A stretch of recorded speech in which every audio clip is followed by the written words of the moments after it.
Hey, did you ever go through, like, a doubting phase? Oh, sure. Don't most people? I don't think so.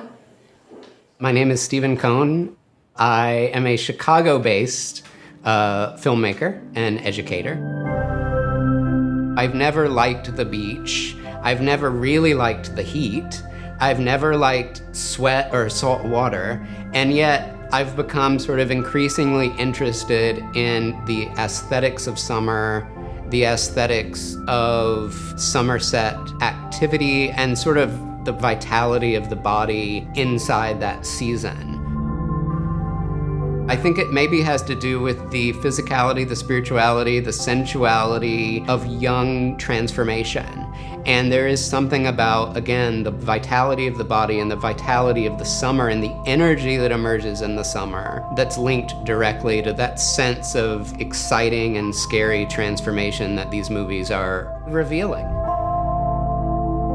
I remember growing up in the very hot and humid South Carolina as a Southern Baptist preacher's kid, and to sort of constantly be aware of my friends and cohorts and fellow young church members' bodies and sensibilities and varying levels of attraction.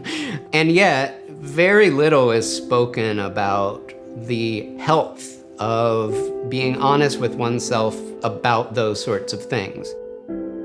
My anxiety and a lot of the pain of growing up in the evangelical world largely came from that fundamental belief in hell, and that if you don't surrender your heart to Jesus Christ, you will not be damned to hell, you will be damning yourself to hell, and it will go on forever.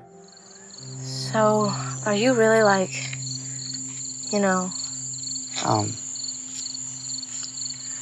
Think so? Discovering that I might be gay or queer or whatever I was gonna end up being felt like a vacation following that anxiety of eternal damnation. And I'm actually not even being sarcastic.